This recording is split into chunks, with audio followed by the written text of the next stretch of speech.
कहानी है प्रयागराज के पास ही बसे एक छोटे से गांव राय सिंहपुर में रहने वाले बिरजू की, जो अपनी पत्नी गौरी और 9 साल की बेटी प्रीति के साथ एक छोटे से घर में रहता था। वह अपने गांव का सबसे गरीब आदमी था, क्योंकि उसके माता पिता का बहुत पहले ही निधन हो गया था और उनकी जो संपत्ति थी वह सारी धोखे से उसके बड़े भाई दुनी चंद ने हड़प ली थी। इसीलिए वह एक छोटे से टूटे फूटे घर में रहकर इधर उधर मजदूरी करके अपने परिवार का गुजारा चलाता था। मजदूरी करके वह 2 वक्त के खाने के ही पैसे बड़ी मुश्किल से जुटा पाता था और उसके पास इतने पैसे नहीं बच पाते थे जिससे कि वह घर की मरम्मत करवा सके।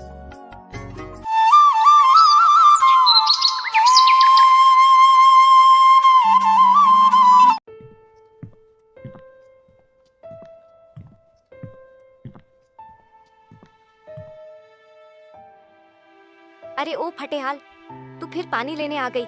कहीं हमारे मटकों को अपवित्र मत कर देना। हमारे जाने के बाद ही पानी भरना, तू समझी ना। बेचारी गौरी उन औरतों के सामने कुछ भी नहीं बोलती और उनके जाने के बाद पानी भरकर चुपचाप अपने घर की ओर लौट आती है। गौरी उदास मन से घर आती है और अपने पति से कहती है, अजी, हमारी गलती ऐसी क्या है जो सब लोग हमारे साथ ऐसा व्यवहार करते हैं? आखिर हमने ऐसा क्या किया है जो मैं कुएं से पानी तक नहीं भर सकती, इन लोगों के मटकों को हाथ तक नहीं लगा सकती? अरे भाग्यवान, तुम क्यों फिक्र करती हो? मैं हूं ना, सब ठीक कर दूंगा। तुम देखना, यही लोग एक दिन हमसे मिलने को तरसेंगे। वक्त बदलने में देर नहीं लगती। लाओ भाग्यवान, अब खाना लगा दो, बहुत जोरों से भूख लगी है, फिर काम पर भी तो जाना है। बिरजू न सिर्फ मेहनती था बल्कि दिल का भी बहुत अच्छा था। वह हमेशा दूसरों का भला सोचा करता था।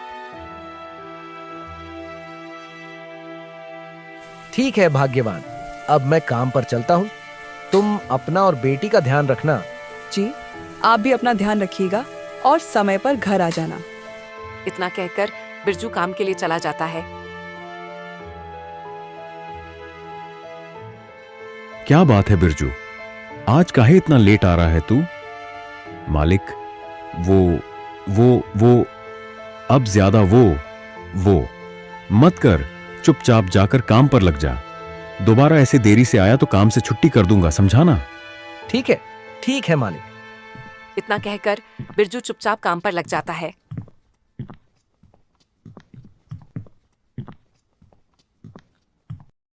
मालिक, आज कुछ पैसे एडवांस दे देना, मुझे बहुत ज्यादा जरूरत है। राशन और घर की मरम्मत करवानी है। अरे बिरजू, मैंने कल ही तुम्हारा खाता संभाला था। तुम्हारी ओर पहले से ही 1500 ज्यादा चल रहे हैं। पहले उनको तो चुकता करो, फिर एडवांस दूंगा। मालिक, आप फिक्र मत करो, मैं दिन रात मेहनत करके आपका जितना भी पैसा बकाया है सब चुका दूंगा। इस बार थोड़ा सा एडवांस और दे दो मालिक। इतना कहकर ठेकेदार धनपत बिरजू को पैसे दे देता है। आपका बहुत बहुत शुक्रिया मालिक। ठेकेदार से पैसे लेकर बिरजू घर के लिए राशन लेने के लिए निकल पड़ता है। बिरजू राशन का सामान खरीदकर घर के लिए कुछ दूर चला ही था कि तभी रास्ते में उसे एक बुढ़िया मिलती है। वह बिरजू को रोक कर कहती है, बेटा, कुछ खाने को मिलेगा क्या? बहुत दिनों से कुछ नहीं खाया है। हाँ अम्मा, क्यों नहीं। इतना कहकर बिरजू सारा राशन का सामान और घर की मरम्मत के लिए बचाए हुए पैसे उस बूढ़ी अम्मा को दे देता है। ये लो अम्मा, कुछ पैसे हैं, इनसे आप अपनी दवाइयाँ ले लेना। भगवान तुम्हारा भला करे बेटा। जिंदगी ने ऐसे मोड़ पर ला खड़ा किया है जहाँ ना हिम्मत साथ दे रही है, ना हाथों में ताकत बची है। घर में कमाने वाला कोई नहीं और ये बूढ़ा जिस्म अब मेहनत के काबिल नहीं रहा। मजबूरी ऐसी कि पेट की आग बुझाने के लिए हाथ फैलाने पड़ रहे हैं, वरना कौन चाहेगा यूं किसी के सामने हाथ पसारना। अरे अम्मा, जरूरतमंदों और असहाय की मदद करना तो हम सबका कर्तव्य है। अच्छा तो ठीक है अम्मा, अब मैं चलता हूँ, अपना ध्यान रखिएगा। इतना कहकर बिरजू अपने घर के लिए चल पड़ता है। रात होते होते बिरजू घर पहुंचता है। घर के दरवाजे पर खड़ी गौरी उसका बेसब्री से इंतजार कर रही थी।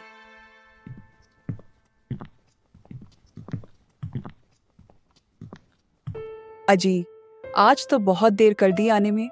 क्या हुआ, कहाँ रुक गए थे? अपनी पत्नी गौरी को रास्ते की सब बातें बताता है। प्रीति के बापू, ये तो बहुत पुण्य का काम किया है आपने। हमें जरूरतमंदों की मदद करनी चाहिए। चलो आओ। आप बहुत थक गए होंगे, थोड़ा आराम करो, मैं आपको खाना लगा देती हूँ। वे सब खाना खाकर सो जाते। रात का यही कोई दूसरा पहर चल रहा होगा और रात्रि अपने गहरे सन्नाटे में डूबी थी कि तभी अचानक मौसम ने अपनी करवट बदली। तेज हवाओं के साथ आसमान में जोर जोर से बिजलियां खड़कने लगती हैं, जैसे कोई दैवीय शक्ति अपना प्रचंड रूप दिखा रही हो। और देखते ही देखते भयंकर बारिश शुरू हो जाती है, जैसे कुदरत ने अपना सारा रोष धरती पर उड़ेल दिया हो। बारिश इतनी तेज थी कि बिरजू के कच्चे घर की छत उसे सहन नहीं कर पाई। छत में जगह जगह छेद हो गए थे और पूरा घर बारिश के पानी से भर गया था। कुछ देर बाद जब पानी बिरजू के बिस्तर के नीचे जाता है, तब उसकी आंख खुलती है। हे भगवान, ये क्या हो गया? पूरा घर ही पानी से भर गया। गौरी, ओ गौरी उठो! अरे ओ भाग्यवान, जल्दी उठो, पूरे घर में पानी है। भगवान, ये क्या हो गया? पूरा घर ही पानी से भर गया। बापू, मम्मी, हमें यहाँ से जल्दी से निकलना चाहिए। छत देखो कैसे टपक रही है। मुझे तो लग रहा है कहीं छत हमारे ऊपर ही ना गिर जाए। प्रीति ठीक कह रही है भाग्यवान, लेकिन इतनी बारिश में हम अपना इतना सारा सामान लेकर कहाँ जाएंगे? हाँ जी, हमें यहाँ से बाहर निकलना चाहिए। अजी, मैं कह रही थी कि हमारा जो भी जरूरी सामान है उसे किसी बोरी में भरकर आपके बड़े भैया दुनी चंद के यहाँ दे आते हैं। हाँ भाग्यवान, तुम ठीक कह रही हो। चलो सारा सामान किसी बोरी में भरकर दुनी चंद भैया के यहाँ रख आते हैं। बारिश बहुत तेज है, मुझे नहीं लगता ये छत अब ज्यादा देर तक टिक पाएगी। वे दोनों अपनी जरूरत का सारा सामान लेकर अपने भाई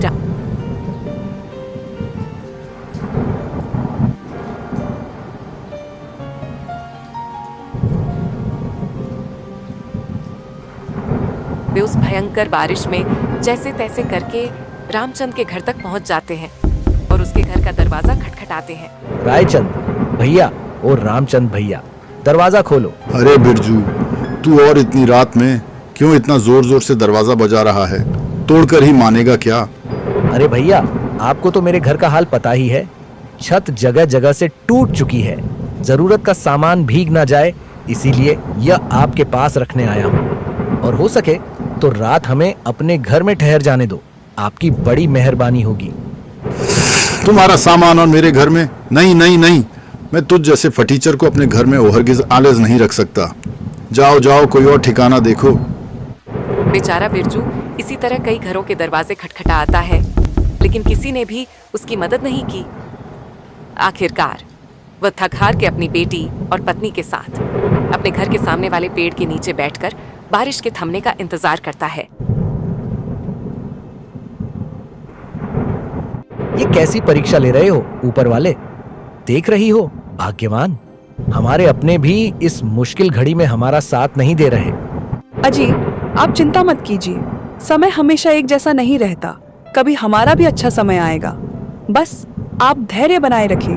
अरे भाग्यवान, पूरी जिंदगी से धैर्य ही तो रखे हुए हैं, अब और कितना धैर्य रखें? अजी, आप बस ऊपर वाले पर भरोसा रखो, वह सब ठीक कर देंगे। उनके घर देर है, अंधेर नहीं। बिरजू और उसका परिवार उस पेड़ के नीचे बैठकर बारिश के रुकने और सुबह होने का इंतजार करते हैं। सुबह होते होते बारिश रुक जाती है। बारिश का पानी कम होते ही वे अपना सामान लेकर घर जाते हैं। वे अपने घर के अंदर आकर देखते हैं कि उनके घर की हालत बहुत ज्यादा खराब हो चुकी है। देखो भाग्यवान, घर का कैसा हाल हो गया है, और ना ही अब हमारे पास खाने को कुछ बचा है। घर की मरम्मत और राशन पानी के लिए मुझे कुछ काम देखना होगा। अजी हाँ, कुछ तो करना होगा। छत की हालत ऐसी हो रही है कि पूरी बारिश नहीं चल पाएगी, हमें छत की मरम्मत करनी ही होगी। बिरजू काम की तलाश में घर से चल पड़ता है। सबसे पहले वह ठेकेदार धनपत के यहाँ जाता है और उन्हें अपने हालातों के बारे में बताता है। ज्यादा बारिश हो जाने से सारा काम ठप्पा पड़ा है। देखो, अनाज की सारी बोरियां भीगकर खराब हो चुकी हैं। मैं खुद घाटे में चल रहा हूं। फिलहाल तुम कोई और काम देखो। वह दिन भर इधर उधर काम की तलाश करता है, लेकिन ज्यादा बारिश हो जाने की वजह से उसे कहीं पर भी कोई काम नहीं मिलता है। बेचारा बिरजू दुखी मन से वापस अपने घर की ओर लौट आता है। काम की तलाश करते करते बिरजू को यूं ही कुछ महीने बीत जाते हैं। कुछ समय बाद उनके गांव से कुछ ही दूरी पर स्थित प्रयागराज में महाकुंभ का विशाल मेला लगा, जहां लाखों करोड़ों की संख्या में श्रद्धालु गंगा स्नान के लिए आए थे। तभी उनमें से एक श्रद्धालु रास्ता भूलकर अपनी गाड़ी से बिरजू के गांव में आ जाता है। वह गांव में लोगों से कुछ पूछता, उससे पहले ही भयंकर बारिश शुरू हो जाती है। तेज बारिश और रास्ता गीला होने के कारण उस श्रद्धालु की गाड़ी कीचड़ में फंस जाती है। उसने उस गाड़ी को निकालने की बहुत कोशिश की, लेकिन इतनी कोशिशों के बाद भी गाड़ी कीचड़ से निकलने का नाम ही नहीं ले रही थी। अरे धत तेरी की, गाड़ी को भी अभी ही फंसना था क्या? ऊपर से ये इतनी जोरों की बारिश। तभी वहां से कुछ गांव वाले गुजर रहे थे। उसने उनसे मदद मांगी। भाइयों, अरे ओ भाइयों, मेरी मदद करो, मेरी गाड़ी कीचड़ में फंस गई है। नहीं नहीं नहीं, बारिश बहुत तेज हो रही है। इतनी बारिश में हम क्या मदद करेंगे भाई? नहीं नहीं नहीं, हमसे तो नहीं होगा। तुम किसी और को देख लो, हम लोग चलते हैं। ऐसा कहकर वे दोनों वहां से चले जाते हैं। वह आदमी आते जाते लोगों को आवाज लगाकर थक जाता है, लेकिन कोई भी उसकी मदद नहीं करता है। तभी काम की तलाश में निराश बिरजू उसी रास्ते से गुजर रहा था।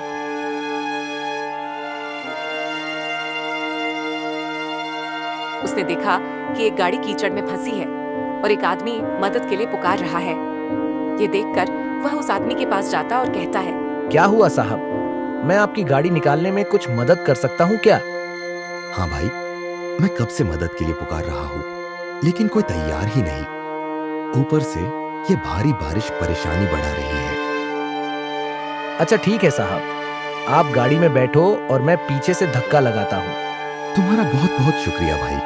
अरे भाई साहब, मदद करना तो हम सबका कर्तव्य है। बिरजू अपनी पूरी ताकत लगाकर धक्का लगाता है तो वह गाड़ी कीचड़ से निकल जाती है। गाड़ी थोड़ी आगे बढ़ी। बिरजू खड़ा देख रहा था कि तभी अचानक वो गाड़ी रुकती है और वह आदमी उतरकर बिरजू के पास आता है। तुम कौन हो भाई? मैं यहाँ पिछले 1 घंटे से लोगों से मदद के लिए चिल्ला रहा हूँ, लेकिन किसी ने मेरी मदद नहीं करी। सिर्फ तुमने ही मदद करी, तब जाकर ये गाड़ी निकल पाई है। मेरा नाम बिरजू है और मैं इसी गांव का रहने वाला हूँ। वैसे आप कौन हो और यहाँ कैसे फंस गए थे? मेरा नाम मुकेश है और मैं राजस्थान का रहने वाला हूँ। वहाँ मेरा बड़ा कारोबार है। यहाँ मैं महाकुंभ में गंगा स्नान के लिए आया था, तो वापस जाते वक्त रास्ता भटक गया भाई। ओह अच्छा, ठीक है भाई साहब। ठीक है बिरजू भाई, तुमने मेरी बहुत मदद करी, उसके लिए तुम्हारा बहुत बहुत शुक्रिया। बारिश भी रुक चुकी है, अब मैं चलता हूँ। अरे भाई साहब, यहाँ से राजस्थान का सफर तो बहुत लंबा है और रात भी होने वाली है। इतनी रात में आप कहाँ रुकोगे? बिरजू को अपने घर चलने के लिए आमंत्रित करता है। बिरजू उसकी बात मान लेता है और वे दोनों गाड़ी में बैठकर बिरजू के घर की ओर चल पड़ते हैं। बिरजू उस आदमी को अपने घर लेकर आता है।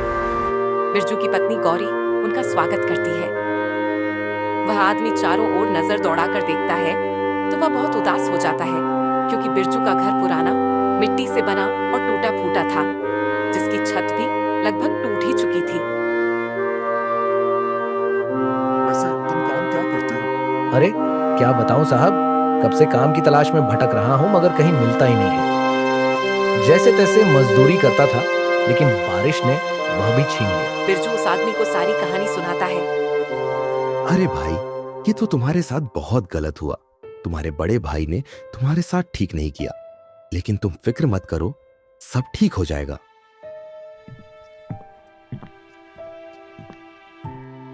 चलिए जी, मैंने खाना लगा दिया है।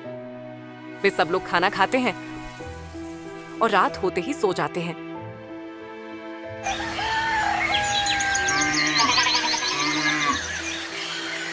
सुबह उठते ही वह शेर बिरजू से कहता है, बिरजू भाई, तुमने मेरी इतनी मदद की, इसके लिए दिल से शुक्रिया। अब तुम्हें गरीबी में रहने की जरूरत नहीं। चलो मेरे साथ, मैं तुम्हें अच्छा काम दूंगा। क्या? सच में? क्या आप मुझे काम देंगे साहब? हाँ बिरजू भाई, मेरे पास शहर में बहुत सारे काम है, और वैसे भी मुझे एक ऐसे आदमी की जरूरत थी जो बहुत मेहनती और ईमानदार हो, जो कि मेरे हिसाब से तुमसे ज्यादा कोई भी नहीं हो सकता। चलो तुम मेरे साथ चलो, मैं तुम्हें अच्छा घर और काम दूंगा। उस आदमी की बात सुनकर बिरजू और उसकी पत्नी बहुत खुश होते हैं। सारा सामान तैयार है ना बिरजू भाई? अरे हाँ भाई साहब, सब कुछ तैयार है। बिरजू और उसकी पत्नी सारा सामान लेकर उसकी गाड़ी में बैठ जाते हैं। वह आदमी उन्हें लेकर शहर की तरफ चल पड़ता है। वह आदमी बिरजू और उसके परिवार को रहने के लिए एक अच्छा सा घर देता है, जिसमें सारी सुख सुविधाएं उपलब्ध थीं। बिरजू अब उस आदमी के साथ काम करने लगा और अपनी मेहनत और ईमानदारी से जल्द ही तरक्की की सीढ़ियां चढ़ने लगा। कुछ ही सालों में उसने मंगतराम की सहायता से खुद का व्यापार खड़ा कर लिया और वह एक बड़ी कंपनी का खुद मालिक बन गया। भाई साहब, आपका बहुत बहुत शुक्रिया।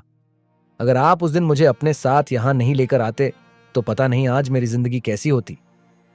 बिरजू भाई, ये तो तुम्हारी मेहनत का फल है। मैंने तो बस अपना कर्म किया, बाकी सब तो ऊपर वाले की कृपा है।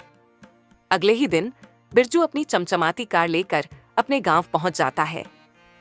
उस कार से उतरते ही पूरा गांव हैरान हो गया। जिन लोगों ने कभी उसे दुत्कारा था, वे अब उसे देखकर आदर से खड़े हो गए। वही लोग जो कभी उसे पानी भी नहीं भरने देते थे, अब उसके स्वागत में आगे बढ़ रहे थे। अरे ये तो बिरजू है, वही बिरजू जो कभी मजदूरी करता था। हाँ, और देख कैसी बड़ी गाड़ी में आया है। लगता है अब कोई बड़ा आदमी बन गया है। जब मेरे पास कुछ नहीं था तब किसी ने साथ नहीं दिया। आज जब मैं सफल हूं तो सब सम्मान देने आ गए। क्या इंसान की इज्जत सिर्फ उसके पैसे से होती है? बिरजू की बातें सुनकर सारे गांव वाले शर्मिंदा थे। उसका भाई दुनीचंद, जिसने कभी उसे अपने घर में सामान रखने से मना किया था, वह उसके पास आया। मुझे माफ कर दो मेरे भाई, मैंने तुम्हारे साथ बहुत गलत किया। मैं दौलत के नशे में अंधा हो गया था। अरे कोई बात नहीं भाई, असली रिश्ते पैसों से नहीं, एक दूसरे की मदद प्रेम और भरोसे से बनते हैं। बिरजू अपने भाई और सभी गांव वालों को माफ कर देता है। इसके बाद बिरजू ने गांव में एक बड़ा कुआं, एक स्कूल और एक धर्मशाला बनवाने की घोषणा की, ताकि कोई और गरीब इंसान भूखा ना सोए और किसी बच्चे की पढ़ाई सिर्फ गरीबी की वजह से ना रुके।